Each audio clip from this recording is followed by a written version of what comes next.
मैंने पहलगाम के अगले दिन एक बहुत ही ज्यादा गुस्से में एक वीडियो किया था और मैंने उसमें कहा था, अरे तुम बात करते हो इंडिया पाकिस्तान के बाइकआउट की, अरे छोड़ो ये सब बाइक, ये फालतू की बातें हैं।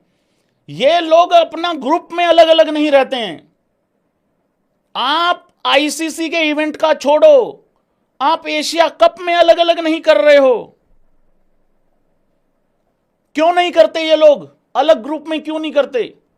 उसका कारण है ना, उसका कारण ये है, 2 कौड़ी की औकात रखती है पाकिस्तान की टीम टैलेंट के हिसाब से। सबको पता है ये भाई साहब हांगकांग से पिल जाएंगे यार। एग्री करते हो तुम लोग? ये हांगकांग धर लेगा इन लोगों को, भिखारियों को, और बाहर कर देगा। और अगर इनको बाहर ही कर देगा तो भाई जो ये भारत और पाकिस्तान के बेसिकली ये एशिया कप नहीं है, ये 3 मैचों की एक सीरीज कराने के चक्कर में रहते हैं ऑलवेज। आप लोगों को भी पता है जब भारत पाकिस्तान का मैच होता है एशिया कप में, ना तो श्रीलंका की हाइप क्रिएट होती है, नेपाल तो बहुत दूर की बात है, और ना अफगानिस्तान का पता लगता है कि वो पार्टिसिपेट कर रहे हैं कि नहीं कर रहे हैं इस टूर्नामेंट में। सिर्फ ऐसा लगता है कि 2 ही टीमें खेल रही हैं, एक इंडिया और एक पाकिस्तान। क्योंकि हमारे यहां महामुकाबला करने वाले बहुत लोग बैठे हैं। अभी बना देंगे, 10 दिन रुक जाओ, इसको महामुकाबला अभी बना देंगे एटलीस्ट। अरे ग्रुप तो अलग अलग कर लेते। पहली बात तो कर ही क्यों ले रहे हो एशिया कप?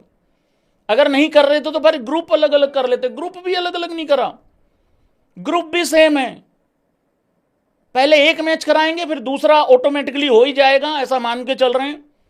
और फिर तीसरा मैच इस वजह से मान रहे हैं क्योंकि वो बड़ी टीम है पाकिस्तान, इन लोगों के हिसाब से। ग्रुप भी सेम है भाई लोगों। और बताओ, अगर मान लो एग्री और डिसएग्री करना इस चीज में आप लोग, मान लो इंडिया पाकिस्तान, देखो मैं ये मजबूरी समझता हूं कि आप आईसीसी इवेंट में कुछ नहीं कर सकते, समझ लिया भाई, मान लिया। मैं थोड़ी देर के लिए मजबूरी मान लेता हूं भाई, बहुत मजबूर हैं हम लोग, अमीर हैं बट मजबूर हैं। मुझे तो लग रहा है ये टाइटल और ये थंबनेल होना चाहिए था, और इसको बाद में चेंज भी कर दूंगा। अमीर हैं लेकिन मजबूर भी हैं। आईसीसी इवेंट में समझ आ गया भाई, तुम मना नहीं कर सकते खेलने से, चलो मान लिया थोड़ी देर के लिए। ग्रुप अलग अलग हो सकते हैं, यस नो एनीबडी? सो तो नहीं रहा, सब जाग रहे हैं भाई लोगों, जागो जागो ग्राहक जागो। अलग अलग हो सकते हैं ग्रुप, मुझे लग रहा हो सकते हैं। एशिया कप में 110% हो सकता था, क्यों नहीं होता? फिर अगेन वही बात है, ये भिखारी पिल जाएंगे हांगकांग टाइप्स की टीम से, और हांगकांग से पिलवाने के लिए तो मैं बैठा हूं यहां पे, चिंता मत करो तुम। पर दिक्कत वही है ना कि फायदा क्या है फिर? हम डिसाइड ही नहीं कर पा रहे हैं कि करना क्या है एक्चुअली।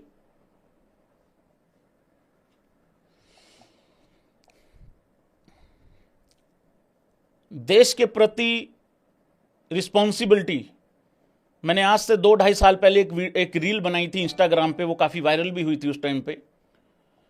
मैंने उस टाइम पे भी कहा था, देश के प्रति क्या जिम्मेदारी सिर्फ एक फौजी भाई की ही है? क्या देश के प्रति जिम्मेदारी उस इंसान की है जो धूप में, छांव में, बारिश में, तूफान में, आंधी में, बर्फबारी में, हर मौसम में, हर समय जो बॉर्डर पे खड़ा है, सिर्फ उसी की जिम्मेदारी है? मेरी, तेरी, हमारी, तुम्हारी, पैसा बनाने वालों की? अरे भूखे मर जाओगे क्या इंडिया पाकिस्तान के मैच के बगैर? एबी क्रिक इन्फो 15 सितंबर को अगले दिन आके तुम्हें दिखाएगा, ना मैं नंगा होके बैठूंगा, ना मैं भूखा मरूंगा। मैं सरवाइव कर जाऊंगा इंडिया पाकिस्तान के मैच के बगैर। अगर मैं सरवाइव कर सकता हूं तो बीसीसीआई नहीं कर सकती है क्या? एक बात बताओ भाई लोगों, क्या मैं जिस दिन लाइव, अगर मैं इंडिया पाकिस्तान पे लाइव आऊंगा, यस और नो, क्या मेरे सब्सक्राइबर नहीं बढ़ेंगे? क्या मुझे मेरे सिर्फ सब्सक्राइबर के बारे में नहीं सोचना चाहिए? डेफिनेटली सोचना चाहिए। क्या मुझे सुपर चैट नहीं आएगी? चाहे इंडिया हारे जीते, दोनों केस में आएंगी। तो क्या जिम्मेदारी सिर्फ उसकी ही है जो फौजी भाई वहां खड़ा है? और वो क्या अपने परिवार के लिए खड़ा है? वो मेरे जैसे इंसान के लिए भी खड़ा है, तेरे लिए भी खड़ा है, सबके लिए खड़ा है।